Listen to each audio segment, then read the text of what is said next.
بسم اللہ الرحمن الرحیم۔ شروع اللہ کے نام سے جو بڑا مہربان نہایت رحم فرمانے والا ہے۔ آج کا ہمارا موضوع ہے شادی شدہ لڑکیوں کے نام۔ وہ اپنی بہن کی بات کو بہت دھیان سے سن رہی تھی۔ میاں کا غصہ اس سے چھپا ہوا نہیں تھا۔ وہ گھٹی گھٹی رہتی اور بچے سہم میں رہتے۔ وہ میاں کے لیے طرح طرح کے کھانے بناتی، وقت پر اس کے کپڑے تیار رکھتی، اس کے رشتہ داروں کی خوب خاطر مدارت کرتی، لیکن میاں کی بد مزاجی میں کمی نہ آتی، اور گونگی تو وہ بھی نہ تھی، اور یوں جھگڑے کی ایک نہ ختم ہونے والی ابتدا ہو جاتی۔ کوئی کہتا نظر لگ گئی ہے، کوئی کہتا یہ تو جادو یا بندش کا معاملہ لگتا ہے۔ انہی خدشات کو ذہن میں رکھ کر اس کی بہن کسی خاتون کی تعریف میں زمین و آسمان کے کلائے ملائے ہوئے رضیہ کو اس کے پاس چلنے پر اکسا رہی تھی۔ بجوائے ایمان سے وہ کوئی جعلی پیر نہیں، ایک پیسہ نہیں لیتی۔ جب سے ہمارے محلے میں آئی ہے کتنے گھروں کے جھگڑے ختم ہو گئے ہیں۔ بڑی اللہ والی عورت ہے، بڑے زبردست وظیفے بتاتی ہے۔ اگلے دن دونوں وہاں پہنچ گئیں۔ ان کو زیادہ نہیں بتانا پڑا، خاتون خود ہی آگے سے آگے بولے جا رہی تھی۔ وہ اندر ہی اندر باجی کی پہنچ کی قائل ہو چکی تھی، لیکن یہ کیا، باجی نے اس کا کیس ہاتھ میں لینے سے صاف انکار کر دیا۔ رضیہ نے بہت کوشش کی، لیکن وہ نہ پیسے لے کر مانی، نہ منت سماجت پر۔ اس کا کہنا تھا کہ وظیفہ بہت کٹھن ہے، 3 ماہ میں ایک دن بھی کسی عمل میں کمی ہو گئی تو لینے کے دینے پڑ جائیں گے۔ وہ وہیں بیٹھ کر باقی عورتوں کے جانے کا انتظار کرتی رہی۔ جب سب چلی گئیں تو باجی نے اسے خود ہی بلا کر سمجھایا، دیکھو بی بی، تمہارے میاں جس قدر جلال میں آ جاتے ہیں، ان کے علاج کے لیے وظیفہ بھی بہت جلدی کرنا ہوگا، اور اس کے لیے تم کو بہت مشقت کرنی ہوگی۔ کچھ احتیاط تو شروع کے 90 دن کرنی ہے، باقی تاحیات کرنی ہوگی۔ اس نے رو رو کر ان سے پکا وعدہ کیا کہ آپ جیسا کہیں گی میں بالکل ویسے ہی پابند کروں گا۔ باجی نے کچھ ڈبے کھول کر مختلف صفوف نکال کر رضیہ کو تھماتے ہوئے ان کا استعمال کا طریقہ بتانا شروع کیا۔ وہ گھر لوٹی تو اس نے بہت سوچ بچار کر یہ فیصلہ کیا کہ وظیفہ فوری شروع نہ کیا جائے، کیونکہ اس کے لیے جو شرطیں لازمی پوری کرنی تھی ان کو پورا کرنے میں تقریباً ہفتہ درکار ہوگا۔ ہر وہ کپڑا جو اس نے یا بچوں نے ایک بار بھی پہنا ہو ان کو دھو کر رکھنا تھا۔ گھر کے در و دیوار کا ہر کپڑا جو دھل سکے اسے دھونا تھا۔ سو پہلے روز 3 دن کا کھانا اکٹھا بنا رکھا، پھر ساری الماریاں اس بہانے صاف ہو گئیں کہ کچھ غریبوں کا بھی بھلا ہو گیا کہ فالتو کپڑے انہیں دے ڈالے۔ یہاں تک کہ سردیوں میں 3 ماہ متواتر پہنے جانے والے کوٹ جو گزشتہ 3 سال سے ڈرائی کلین نہیں ہو پائے تھے، ان کے بھی دن پھر گئے۔ اگلا مرحلہ در و دیوار تھے۔ برسوں بعد آج گھر کے پردوں کو کھڑکیوں سے جدائی کا صدمہ برداشت کرنا پڑ رہا تھا۔ اگلی باری اندھیری اور نمی والی جگہوں کی تھی، جہاں کچھ صفوف چھپا کر رکھنے تھے۔ یوں وظیفہ شروع کرنے کا دن آ پہنچا۔ اس کا دل سوال کیے جا رہا تھا کہ اتنی جان مارنے کے بعد بھی کچھ نہ ہوا تو، لیکن آج سے اس کے منفی سوچنے، کڑنے اور غصہ کرنے وغیرہ سب پر اگلے 3 ماہ کے لیے سخت پابندی تھی، اور ان سب سے نجات کے لیے اسے کثرت سے الحمدللہ کا ورد کرنا تھا۔ یہ الگ بات ہے کہ ورد کرتے کرتے خود بخود اس سے زندگی میں ان گنت مثبت باتیں بھی نظر آنا شروع ہو گئی، اور وہ اپنی ناشکری پر استغفار کے ساتھ ہی ان نعمتوں پر شکر کرنے کی عادی ہو گئی۔ دوسرے اوارات بھی پڑھنے میں تو آسان ہی تھے، لیکن ان کے انتظامات بہت تھے۔ صبح والا وظیفہ رات کو پہنے ہوئے کپڑوں میں نہیں پڑھا جاتا تھا، اب لازمی اسے بچوں کو ڈراپ کرنے سے پہلے حلیہ ٹھیک کرنا پڑتا۔ دوپہر والے کپڑوں دوپہر والے کے لیے تو بہت کوشش کرنی پڑتی۔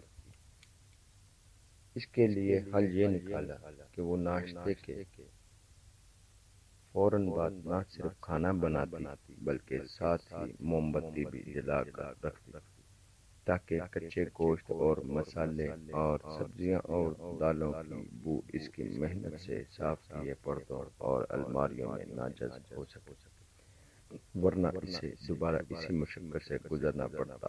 لیکن اب وہ پہلے والی آزادی کہاں تھی۔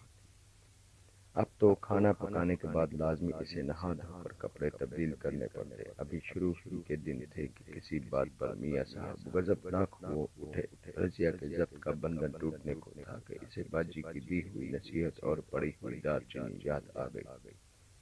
اس نے جھٹ سے دار چینی کا ٹکڑا دانتوں کے بیچ رکھا اور جتنی زور سے شوہر پر غصہ آیا اتنی زور سے اسے دباتی گئی، یہاں تک کہ سخت مرچیں لگنے پر اسے پانی پینا پڑا۔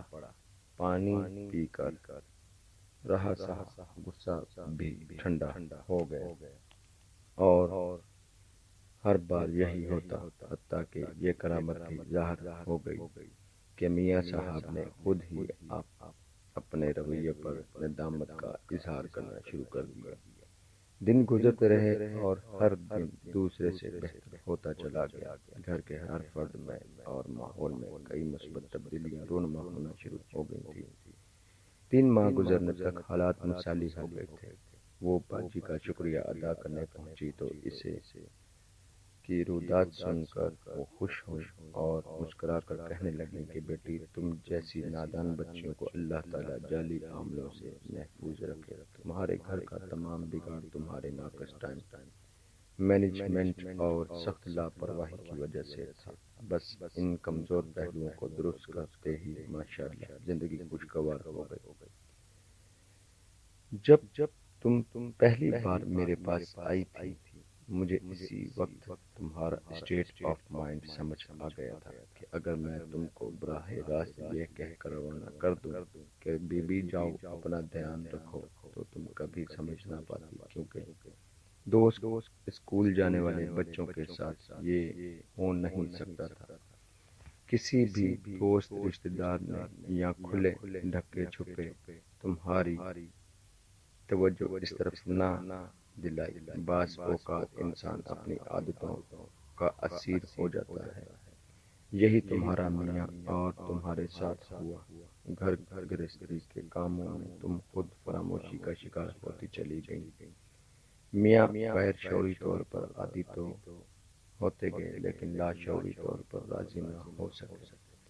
میں نے تمہیں غصہ نہ کرنے کی سخت تاکید اس لیے کی کہ مسلسل اڑنے رہنے کی وجہ سے جسم سے ایسے مادوں کا اخراج شروع ہو جاتا ہے جن کی بو نہانے کے باوجود بھی ختم نہیں ہو پاتی۔ جو سفوف میں نے تمہیں دیا تھا وہ کوئی کرشماتی چیز نہیں بلکہ سادہ پھٹکری کا پاؤڈر تھا، جو کہ بہترین ٹرانسپیرنٹ ہوتا ہے۔ کچھ تو مردوں کو تعریف کرنے کا سلیقہ نہیں آتا، اور جب بیوی خود سلیقے سے نہ رہے، بچوں اور گھر کو سلیقے سے نہ رکھے تو وہ غصہ بھی کرتے ہیں۔ وہ نہ خود وجہ سمجھ پاتے ہیں نہ سمجھا پاتے ہیں، بس بات پر الجھنے لگتے ہیں۔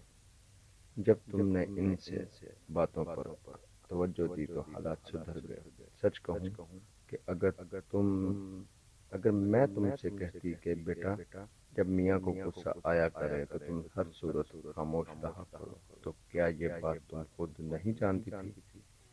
وہ جو حیرانی سے اب تک سب کچھ سن رہی تھی ندامت سے گردن ہلاتی ہوئی بولی کہ باجی ہر جھگڑے کے بعد میں خود کو کوستی کہ کاش میں چپ رہ جاتی تو بات ہی نہ بڑھتی، لیکن جب وہ غلط الزام لگانا شروع کر دیتے تب تو باجی نے اس کی بات کاٹتے ہوئے پوچھا کہ رضیہ تمہارا ایمان کیا کہتا ہے کہ حضرت ابوبکر صدیق رضی اللہ تعالیٰ عنہ غلط ہو سکتے تھے؟ رضیہ نے سوالیہ نگاہوں سے دیکھا تو وہ بولی ایک بار ایک آدمی حضرت ابو بکر صدیق رضی اللہ تعالیٰ عنہ سے کسی بات پر بحث کرنے لگا۔ رسول اللہ صلی اللہ علیہ وآلہ وسلم بھی وہاں موجود تھے۔ وہ آدمی حضرت ابو بکر صدیق رضی اللہ تعالیٰ عنہ کو برا بھلا کہتا رہا اور وہ خاموشی سے سنتے رہے، جب کہ نبی پاک صلی اللہ علیہ وآلہ وسلم مسکراتے رہے۔ لیکن جیسے ہی اس شخص سے تنگ آ کر ابو بکر صدیق رضی اللہ تعالیٰ عنہ نے اسے جواب دیا، نبی کریم صلی اللہ علیہ وآلہ وسلم سخت غصے میں وہاں سے اٹھ کر جانے لگے۔ ابو بکر صدیق رضی اللہ تعالیٰ عنہ آپ کے پیچھے جبکہ اور ناراضگی کی وجہ سے دریافت کی تو آپ صلی اللہ علیہ وآلہ وسلم نے بتایا کہ تم جب تک خاموش رہے تمہاری جانب سے ایک فرشتہ اس شخص کو جواب دے رہا تھا، لیکن جب تم نے جواب دیا تو وہاں شیطان آ گیا۔ پھر باجی ہنستے ہوئے بولی کہ اب سے غصہ آئے تو دار چینی چبا کر منہ بند رکھو گی، یا اس سے یقین سے کہ ایک فرشتہ تمہاری جانب سے جواب دینے پر متعین ہے، اور وہ اس وقت تک جواب دیتا رہے گا جب تک تم خاموش رہو۔ وہ بھی ہنسنے لگی کہ باجی میں تو سمجھی تھی کہ دار چینی پر آپ نے زبردست عمل کیا ہوا ہے۔ واقعی میری خاموشی اختیار کرنے سے حیرت انگیز طور پر یہ ہونے لگا کہ کچھ دیر غصہ کرنے کے بعد یا کچھ دن کے بعد میاں صاحب وہی کہتے یا کرتے جو میں چاہ رہی ہوتی۔ پھر ساتھ ہی ایک سوال، اس بات کا تو مجھے احساس ہو رہا ہے کہ 3 ماہ کا وقت میری عادتوں اور روٹین کو پکا کرنے کے لیے ضروری تھا، لیکن گھر میں خوشبو اور میرے پاس سے خوشبو کا تعلق بھی وظیفے سے نہیں۔ باجی نے شفقت سے کہا، تھوڑا سا ذہن پر زور دو تو یہ بات سمجھ آ جائے گی کہ خواتین کو نامحرم کے سامنے زینت اور تیز مہک سے کیوں روکا گیا ہے، اور شوہر کے لیے اس سے اہتمام کا کس قدر ثواب ہے۔ ہم بچپن سے پڑھتے ہیں کہ صفائی نصف ایمان ہے۔ نوجوانی میں علم ہوتا ہے کہ نکاح کے ذریعے آدھا دین محفوظ ہو جاتا ہے، لیکن شادی کو 2 سال نہیں گزرتے کہ سارے سبق محو ہو جاتے ہیں۔ کبھی نہ بھولنا کہ جب میاں بیوی ایک دوسرے کو محبت سے دیکھتے ہیں تو اللہ ان کو رحمت سے دیکھتا ہے، اور رب کی اس نظر رحمت کے لیے عورت کو اپنی محنت، حکمت اور اخلاق، صبر، درگزر اور مستقل مزاجی سے ماحول بنانا پڑتا ہے۔ ہمارا بہت بڑا المیہ ہے کہ بہت سے مسلمان خواتین غیر مسلم سوسائٹی میں اپنا آپ منوانے کے لیے ان میں اتنا رچ بس جاتی ہیں کہ پتہ ہی نہیں چلتا کہ یہ مسلمان ہیں، اور جن کے پہناوے سے ان کے مسلمان ہونے کا پتہ چلتا ہے، ان میں اکثر ایسی خواتین ہوتی ہیں جو باہر جاتے ہوئے ستر پوشی کا تو خیال رکھتی ہیں، مگر اپنی پرسنل ہائینس اینڈ اپیرنس کو یکسر فراموش کر دیتی ہیں۔ کاش وہ جان سکیں کہ بحیثیت مسلمان وہ اپنے ہر عمل سے یا تو ایک غیر مسلم کو دعوت دین دے رہی ہوتی ہیں یا اسے دین سے متنفر کرنے کی معتقد ہو۔ کاش ہم سمجھ پائیں، ہمیں تو ہر کام احسن طریقے سے کرنے کا حکم ہے، تو اب کوئی دیکھے نہ دیکھے اللہ تو دیکھ رہا ہے، وہ تو نیت جانتا ہے اور اعمال فرشتے لکھ رہے ہیں۔